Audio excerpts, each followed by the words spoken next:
Hey friends, it's Kevin Ozar, and this is Not a Snow Day, my project as well as my new web series to try and assist, support, and if nothing else, distract many of us who are at home during these uncertain times. It is day 7, which means congratulations. You've just finished. Whoa, whole world's falling apart. You've just finished a week of school. And we can pretty much put anything in air quotes these days. I want to again remind all my friends who are getting these links via their friends on YouTube or other social media to please subscribe down below. That'll give you alerts whenever I post new material. I'm thinking about just going 5 days a week, just kind of making it a school day thing. If you'd rather I did 7, if you're really looking for more of this, then comment down below that you'd like more. If you think 5 days a week is enough, then comment down below. Really, I'm pretty extroverted, so these comments are not just a vanity project. I'm really looking for some contact and some information and some insight from other people. So one of the things I'm going to try to do in this series is wear some of my favorite t-shirts from places in and around Detroit, my hometown. And this one's from Green Dot Stables, really great restaurant in Southwest Detroit. It's Friday night, and so that means for many of us that we would go out. At my house, Friday night is pizza movie night. Saturday night, tomorrow night, that's kind of date night. That's when, once or twice a month, we try to get together with our good friends and try one or two of the new places that are popping up in our city and our town. Our restaurant industry is really struggling. And my first job was in restaurants, and I learned a lot about how to work and how to take care of people working in restaurants. Shout out Caju Cafe on the east side of Detroit. Our restaurant industry is really struggling right now for obvious reasons. One of the things we can do is go buy a gift card to be used at a later date. That gives us that cash infusion. The other thing you can do is you could go on their websites or check their social media feeds and buy some gear. Many of them have those cute t-shirts behind the register or hats with their logo embroidered on it. And that's all this inventory sitting there. If you could continue to support our local restaurants, and by our, I mean whatever town you're watching this in, by getting a t-shirt, by getting a sweatshirt, maybe mailing it to somebody who doesn't live in your hometown anymore. That's a really great way to keep our economy stimulated in the right way that's taking care of small business owners and people who work in the service industry. So I have a little homework for you, and that is there's a great editorial that came out in the New York Times yesterday, and it is entitled, "I Refuse to Run a Coronavirus School." And it is written by Dr. Jenny Weiner, I don't know how to pronounce it. And who is she? She is an associate professor of educational leadership. So she teaches education, teaches teachers, and she has a great article that I think anyone can check out. I am not saying we should not be running these schools. I am not saying any of that. I'm not advocating. I just think she's got a really great way with words, and it's worth checking out. So it's "I Refuse to Run a Coronavirus School." It was an editorial yesterday in the New York Times, which is available online. So that is some information for you. So yesterday, I had the opportunity to have a group chat, a video group chat, with about 65 or 70 middle schoolers. Yes, all at the same time. And one of my guys brought his tuba that he was practicing outside because his mom wouldn't let him practice inside. And one kid was watching SpongeBob and put it on this screen, so we watched on the other screen. And I hung out with my middle schoolers yesterday. And they didn't have very many questions for me. What they had was an intense need or want, that they probably wouldn't use those language for, to connect, to see their peers. They didn't even really want to see me. They just wanted to laugh and joke and show people their bearded dragon.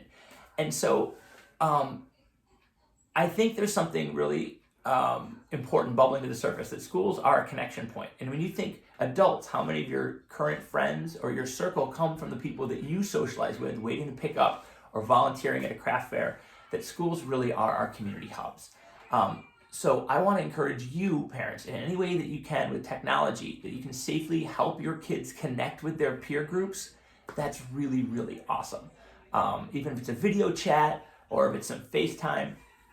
And that brings me to something else I've been thinking about, which is we're talking about practicing social distancing. I would like to maybe push back on that term and maybe make it physical distancing. because we're physically getting distant, but the social part is what we still need. And we've got the technology right now to really continue to connect. So one of the things I think can kind of wrap all this together is sit down with your learners and ask, who are some people that you miss? Who are some people you'd like to talk to or you'd like to ask some questions with? And make that list. And then you make a list as well. And maybe one of your goals or part of your school can be sitting down and writing a letter or making a card or doing a video chat with some of the people on the list. I'm going to reach out today to my uncle, who is over 90 years old and is fine, but he's sequestered in the home where he lives with plenty of support, and we're going to FaceTime him. Do I normally FaceTime my Uncle Jack? No, I have never ever thought to do that. But just because we're physically distant doesn't mean we have to be socially distant. On our walks, my family walks, we've been walking by and sitting on the sidewalk the way our town is, and people come out their front door and we just talk more than 6 feet. That's physical distance, but it's not social distance. So sit with your learner and make a list of things that of people that they want to connect with, and then try and build some ways to connect. And then they get that choice and that ownership, and we can be physically distant without imposing social distance, because we are social animals. And we need this connection. There's a reason that we came to the campfires however many years ago. We did that as a species, and now our campfires are blue screens that flicker and connect us to other people with microphones and speakers. We're lucky to have them. Let's try and use those. The last thing I want to talk about is an educator term that some parents may or may not know, and it is the summer slump.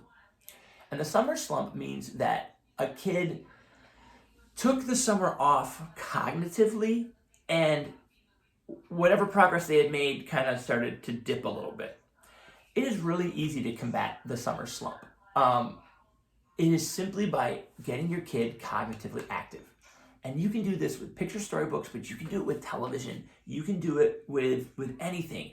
And it's when you start asking those questions, maybe it's a big driving question that leads to a project, but maybe it's more like you're watching TV and you pause it and you think, what do you think is going to happen next?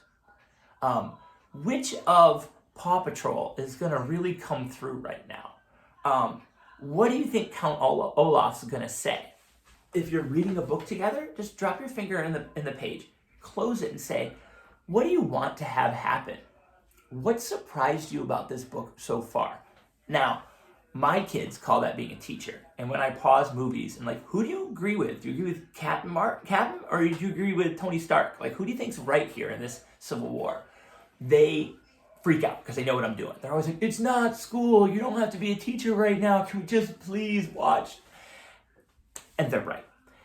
But now is a really great opportunity to let those kids have that extra screen time, but occasionally pause it and say, what do you think? What do you think is going to happen? What are your feelings on this? And get some cognition going around it. And then say, press play. If your kids are playing a video game, ask for that timeout and say, hey, what strategy are you using here?